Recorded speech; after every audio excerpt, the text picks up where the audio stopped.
السلام عليكم ورحمة الله وبركاته، يا مساء الفل ويا صباح الهنا عليكم. معانا النهاردة إيه؟ معانا لبنة سوري. كان عندي كام علبة زبادي كده في التلاجة وزهقنا طبعا من المخبوزات، فقلت نعمل بهم لبنة سوري كده نفطر بيها. طعم حكاية وأحلى من السوبر ماركت ألف مرة. أنا معايا هنا طبق فاضي وهحط عليه كده المصفى، وهنجيب قماشة كمان بيضة كده، ونتأكد إن هي متعقمة كويس قوي. هنغليها في مية سخنة وننشفها. معانا هنا بقى الزبادي بتاعنا كان حوالي 6 علب أو 7 علب زبادي. العلبة اللي هي الصغيرة دي 125 جرام أعتقد. هنفضي كده الزبادي على القماشة.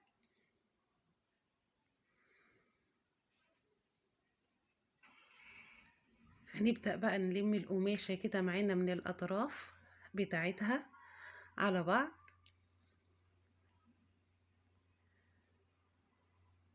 شوف هنعمل ايه بعد ما نلم الأطراف. هنبدأ بقى نعصر وننزل المية اللي في الزبادي.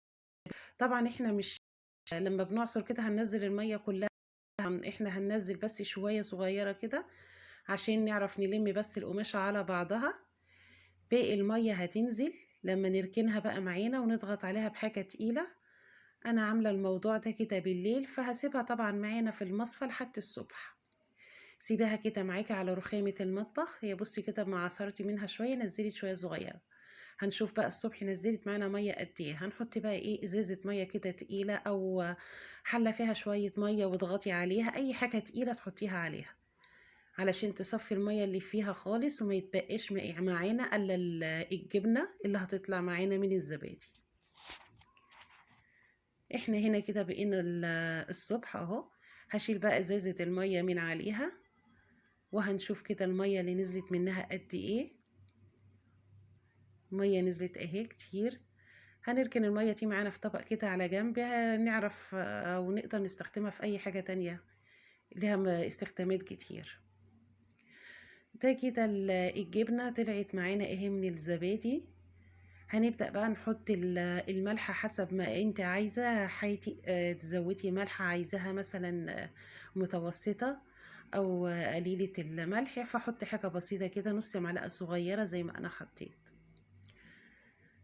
قلبنا الملح في الجبنة كده، وهنبدأ نبل ايدينا زيت زيتون. احنا بلينا ايدينا زيت زيتون لاني انا هحط عليها زيت الزيتون.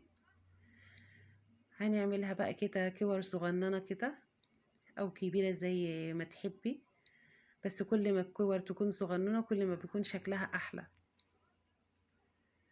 انت ممكن على فكرة تشيلي الجبنة زي ما هي كده من غير ما تكوريها خالص يعني، وتحطيها في طبق وترش عليها شوية زيت مع شوية كمون، لو زيت مثلا ذرة او زيت الزيتون مع حبة البركة، من غير ما تكوريها ولا اي حاجة. بس طبعا الكور دي بتدي شكل حلو قوي، مع الزيت طبعا ما بنحطه عليها بتبقى مديه شكل حلو قوي يعني، عن ما اني نحطها كده. هنبدأ نكور كده فيها لحد ما نخلص الكمية اللي معانا. هو طبعا لو تلاحظي هي الجبنة اللي طلعت هما كانوا حوالي 6 علب أو 7، فكانوا عاملين معانا حوالي نص كيلو زبادي. لو تلاحظي الجبنة اللي طلعت معانا مش كتير يعني. بس هي كل الحكاية ان انت عاملة حاجة في البيت، والطعم بتاعها حلو جدا غير بتاعة السوبر ماركت خالص يعني. جربيها الطعم بتاعها حلو جدا. دي الكمية اللي طلعت معانا اهي زي ما انتوا شايفين يعني، هي حوالي ازيد من ربع كيلو كده بشوية. فطبعا انت لو عايزة تعملي كمية اكتر من كده تكتري في الزبادي.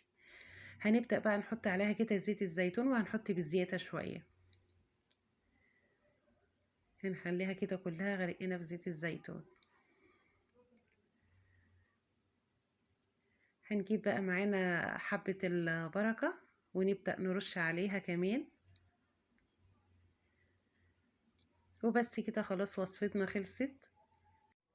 ما خدتش معانا اي مجهود. كل الحكاية انك بتحطي الزبادي بالليل وتسيبيه يتصفى، وتكملي بقية الوصفة الصبح في ثواني، ما بتاخدش وقت خالص. او تعمليها الصبح وبالليل تعمليها، اهم حاجة بس هو الوقت اللي الزبادي بياخده في التصفية. ويا رب تكون الوصفة عجبتكم، ولو عجبتكم الوصفة يا ريت ندوس لايك واشتراك للقناة. والسلام عليكم ورحمة الله وبركاته.